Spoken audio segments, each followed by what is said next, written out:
जो लोग भी सोलर सिस्टम लगवाना चाहते हैं वो आज की डेट में सबसे बड़ी उलझन में है कि सोलर सिस्टम लगवाएं या फिर 22 सितंबर के बाद में लगवाएं।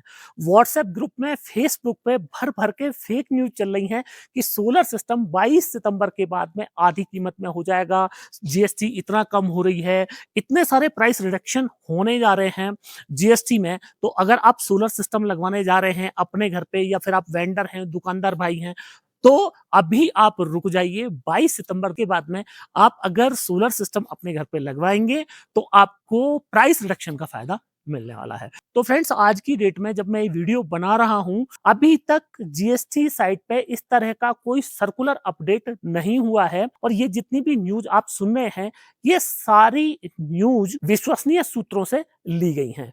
तो आज इस वीडियो में मैं आपको बताने वाला हूं कि एक्चुअलिटी क्या है, किन लोगों को फायदा मिलेगा, किन लोगों को सोलर सिस्टम अभी लेना चाहिए, किन लोगों को 22 सितंबर के बाद में लेना चाहिए, जीएसटी से किन किन लोगों को क्या क्या फायदा होने वाला है। तो फ्रेंड्स, मैं हूं दीपक चौधरी और आप लोगों से रिक्वेस्ट, आप लोगों को मेरा वीडियो पसंद आए तो इस वीडियो को ज्यादा से ज्यादा लोगों तक आप शेयर करें ताकि इस जानकारी का लाभ ज्यादा से ज्यादा लोग ले पाए।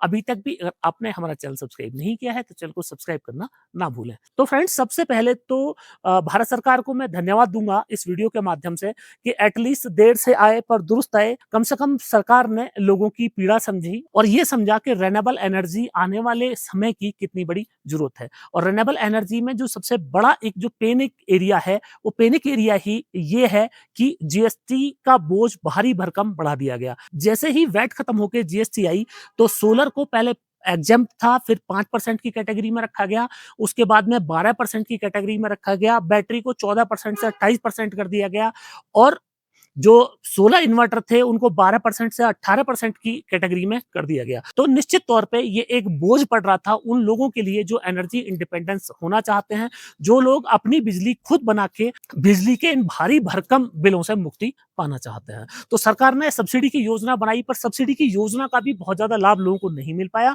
रीजन उसका ये रहा कि केवल ऑन ग्रिड पे ही सरकार ने सब्सिडी दी।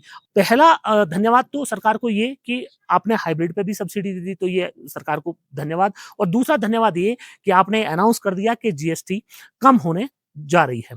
तो कितनी कम होगी और किन किन लोगों को फायदा होगा? तो फ्रेंड्स, सबसे पहले आप ये समझिए कि सोलर पावर जनरेशन सिस्टम एक होता है एसपीजीएस। एसपीजीएस के अंदर तीन चीजें मोटा मोटी आती हैं। अब एसपीजीएस के अंदर जो भारत सरकार की गाइडलाइन है उसके हिसाब से अगर आप एक इन्वर्टर ले रहे हैं, आप उसके साथ में चाहे आप बैटरी ले रहे हैं या नहीं ले रहे हैं और सोलर पैनल ले रहे हैं, तो आपको जीएसटी का स्लैब एसपीजीएस के हिसाब से देना पड़ेगा। मतलब अब ये जो पूरा कॉम्बो है ये 12% जीएसटी पे अभी तक जो चल रहा था वो 12% जीएसटी पे आपको मिल जाएगा। अब इसके साथ में कई जगह कुछ लोग ऐसा भी कर रहे थे कि स्ट्रक्चर भी, चूंकि ये भी एसपीजीएस का एक पार्ट है, स्ट्रक्चर को, प्रोटेक्शन बॉक्स को, या तो फिर आप सोलर पावर्ड एयर कंडीशनर ले रहे हैं उनको भी इसी स्लैब में रख रहे थे, सोलर पावर जनरेशन का ही पार्ट है। तो अब फ्रेंड्स, बात करें कि दो तरह के जो हैं वो यहाँ पे कस्टमर हैं। एक तरह के कस्टमर हैं उनको कंप्लीट सिस्टम लगवाना है, एक तरह के लोग ये हैं कि जिनको अपने घर पे केवल सोलर पावर्ड एसी लगवाना है, लिथियम बैटरी लगवानी है और इन्वर्टर लगवाना है, खाली इन्वर्टर ही चाहिए, पैनल नहीं चाहिए। तो फ्रेंड्स, इसकी भी एक हिस्ट्री है। अब हिस्ट्री ये है कि जो सोलर पावर जनरेशन सिस्टम है इसमें क्या है कि माना आप 5 किलोवाट का एक सोलर सिस्टम ले रहे हैं, तो 5 किलोवाट का सोलर सिस्टम का मतलब है 5 किलोवाट का इन्वर्टर होना चाहिए, 5 किलोवाट का पैनल होना चाहिए और 5 किलोवाट की बैटरी कम से कम होनी चाहिए, तब ये एसपीजीएस बनता है। बाकी इसमें थोड़ा बहुत प्लस माइनस लोग कर लेते हैं। सबसे पहले बैटरी पे बात कर लेते हैं। तो आज की डेट में अगर लिथियम की बात करें तो बिना जो नई गाइडलाइन है जीएसटी की, उसके हिसाब से जीएसटी लिथियम बैटरी पे 18% लग रही है।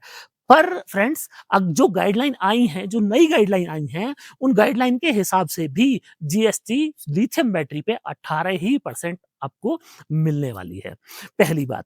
अब बात कर लेते हैं दूसरी कि अगर आप अपने घर पे लेड एसिड बैटरी लगवाना चाहते हैं, तो लेड एसिड बैटरी पे पहले जो जीएसटी थी वो जीएसटी थी 28%। पर इस जो नई गाइडलाइन है जीएसटी की, इनके हिसाब से लेड एसिड बैटरी पे जीएसटी 18% आपको लगने वाली है। तो लेड एसिड बैटरी पे आपको यहाँ पे रिलैक्सेशन देखने को मिला है कि जीएसटी का स्लैब 28% से 18% पे आ गया है। अब बात करें फ्रेंड्स इन्वर्टर की, और सोलर पैनल की। तो सोलर पैनल पे सबसे कम जीएसटी लग रही थी। यहाँ पे समझने की बात ये है कि अगर आप केवल सोलर पैनल खरीदेंगे, तो आज की डेट की बात करें तो 12% आपको जीएसटी देना पड़ेगा सोलर पैनल पे, या फिर आप एसपीजीएस पूरा खरीद रहे हैं तब भी 12% देना पड़ेगा। तो सोलर पैनल मात्र एक ऐसा इस एसपीजीएस के अंदर एक ऐसा डिवाइस है कि जिसको आप मिनिमम जीएसटी पे ले सकते हैं। पर इस गाइडलाइन के हिसाब से सोलर पैनल जो है वो 5% पे आ गया है, तो इसका मतलब पूरा एसपीजीएस 5% पे आपको मिलेगा। कि अगर आप लिथियम बैटरी लेना चाहते हैं तो आपको कोई लाभ नहीं हुआ, लेड एसिड बैटरी लेना चाहते हैं तो आपको 10% का लाभ हुआ है। सोलर पैनल अगर आप लेना चाह रहे हैं तो सोलर पैनल पे यहाँ पे आपको जीएसटी का 7% का सीधा-सीधा बेनिफिट सरकार देने जा रही है।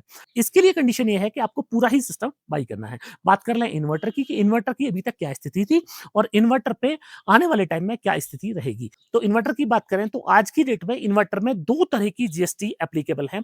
जो ट्रांसफार्मर टेक्नोलॉजी के इन्वर्टर हैं उन पे 18% का जीएसटी लगता है, और जो ट्रांसफार्मर लेस का इन्वर्टर है उस पे परसेंट जीएसटी लगता है। अब यहाँ पे उन लोगों को फायदा हो सकता है, चूंकि अभी सर्कुलर जारी नहीं हुआ है तो आफ्टर सर्कुलर ही ये पता चलेगा कि जो लोग 18% के स्लैब में आ रहे थे, जैसे कि जो ट्रांसफार्मर वाले इन्वर्टर हैं वो 18% के स्लैब में आ रहे थे, चूंकि 18% का स्लैब रखा गया है तो हो सकता है कि जो ट्रांसफार्मर वाले इन्वर्टर हैं वो इन्वर्टर 18% के स्लैब में ही आगे रखे जाए। मतलब ऐसी संभावना कुछ है, बाकी जब प्रॉपर सर्कुलर आएगा तब पता चलेगा। पर यहीं पे ट्रांसफार्मर लेस इन्वर्टर की बात करें तो ट्रांसफार्मर लेस जो इन्वर्टर है उन पे जीएसटी लग रही थी 12%, मतलब सोलर पैनल के बराबर ही वहां पे जीएसटी लग रही थी। तो यहाँ पे जो ट्रांसफार्मर लेस इन्वर्टर है वो 5% की कैटेगरी में चले जाएंगे। तो 2 बातें हो गई, अगर आपको खाली इन्वर्टर लेना है, खाली पैनल लेना है, तो आप 22 तारीख के बाद में ले सकते हैं। उससे आपको जो जीएसटी का है वो फायदा मिल जाएगा। एसपीजीएस लेना है तो आप बाद में ले सकते हैं, उसमें आपको फायदा मिल जाएगा।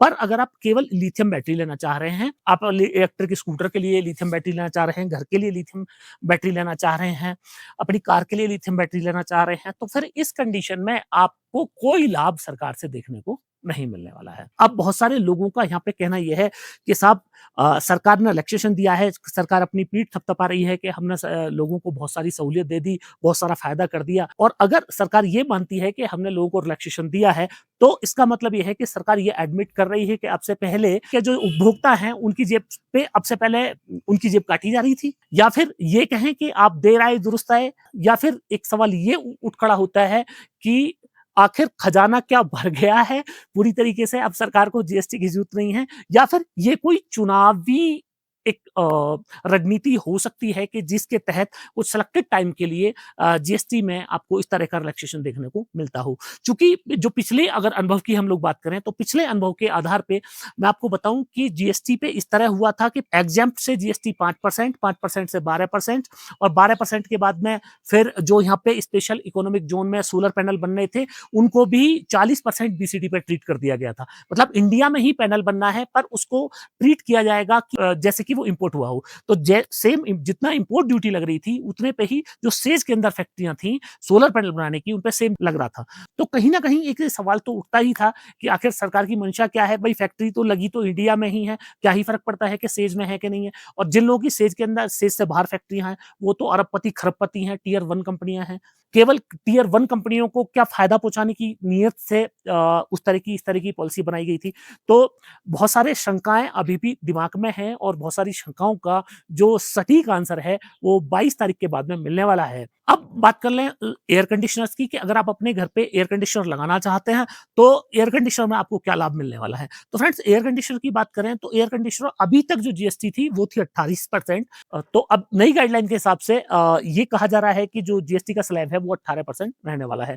तो जो लोग एयर कंडीशनर खरीदना चाहते हैं उनके लिए यहाँ पर डेफिनेटली फायदा हो गया है, 10% जीएसटी का उनको रिलैक्सेशन है। और जो लोग सोलर पावर्ड एयर कंडीशनर लेना चाहते हैं तो उनकी तो हो गई है बल्ले बल्ले, क्योंकि सोलर पावर्ड एयर कंडीशनर खाली आप बाई कर रहे थे, मतलब बिना सोलर सिस्टम के, तो एयर कंडीशनर ही काउंट हो रहा था, तो वहां पे जीएसटी 28% लग रही थी। पर नई गाइडलाइन के हिसाब से वहां पे जीएसटी आपको 5% लग सकती है अगर आप उसको सोलर पैनल के साथ में खरीदेंगे। तो अगर 5% GST solar power air conditioner पर लग रही है तो आप ये समझिए कि सोलर पावर जो एयर कंडीशनर है वो लगभग उसी रेट में आ जाएगा जिस रेट में मार्केट के जो नॉर्मल 3 स्टार या 5 स्टार इन्वर्टर टेक्नोलॉजी के एयर कंडीशनर आ रहे हैं। अब हाइब्रिड जो एयर कंडीशनर होते हैं उनकी कीमत ज्यादा होती है, क्योंकि उनकी टेक्नोलॉजी हाइब्रिड हाइब्रिड है, एक तरफ सोलर पावर लगाइए, एक तरफ ग्रिड पावर लगाइए, दोनों से आप चला सकते हैं। उस तरह के एसी हैं, उनकी एफिशिएंसी भी ज़्यादा है, इस तरह के एसी का एडवांटेज भी ज़्यादा है। एसी वालों के लिए तो बल्ले-बल्ले ही हो ही गई है। तो फ्रेंड्स आने वाले टाइम में जैसे ही ये जीएसटी साइट पे पूरा सर्कुलर अपडेट होता है कि कहाँ-कहाँ, क्या-क्या हुआ है, अभी ये जो जितनी भी मैंने आपको इन्फॉर्मेशन दी, ये सारी इन्फॉर्मेशन न्यूज़ के बेस पे मैंने आपको दी है, जो अभी तक सोर्सेस हैं, जो भी मैंने अपना रिसर्च किया है कि कहाँ क्या-क्या हुआ है, तो उसके हिसाब पे दी है और बहुत सारी जगह लोगों ने इस तरह के रूमर्स बनाए थे कि सारी चीज़ें 5% पे चली गई हैं, तो वैसा कुछ नहीं होने वाला है। और बहुत सारे लोगों ने मेरे को रिक्वेस्ट किया था कि सर ये जीएसटी वाला जो मामला है, ये बिल्कुल क्लियर कीजिए। क्या हम 22 तारीख के बाद में सोलर सिस्टम लें या फिर 22 तारीख से हम लोगों को सोलर सिस्टम लेना चाहिए? तो ये सारी कन्फ्यूजन आपकी मेरे हिसाब से इस वीडियो से क्लियर हो गई होगी।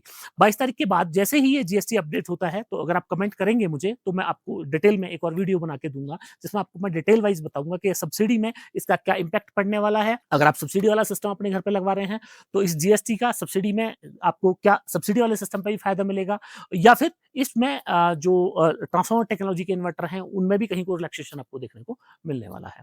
अगला सवाल आपका ये होगा कि पहली बार आप इस तरह देख रहे हो कि मैं कि सेब के पेड़ों के साथ में ये सारा वीडियो बना रहा हूँ, तो मैं विलेज पे आया हुआ हूँ कहीं पे, एक बड़ा इवेंट है। अगर आप मेरा फेसबुक पेज फॉलो नहीं करते हैं, तो फेसबुक पेज को ज़रूर फॉलो कीजिएगा, तो वहाँ से आपको पूरी जानकारी मिलेगी कि यहाँ पे मैं क्यों हूँ और ये कौन-सी जगह है। तो फ्रेंड्स मुझे पूरी उम्मीद है कि आप लोगों को मेरा वीडियो बहुत पसंद आया होगा। वीडियो पसंद आया हो तो इस वीडियो को ज़्यादा से ज़्यादा लोगों तक आप शेयर करें, ताकि इस जानकारी का लाभ और लोग भी ले पाएँ। अभी तक भी अगर आपने हमारा चैनल सब्सक्राइब नहीं किया है, तो चैनल को सब्सक्राइब करना ना भूलें। मिलते हैं फ्रेंड्स अगली वीडियो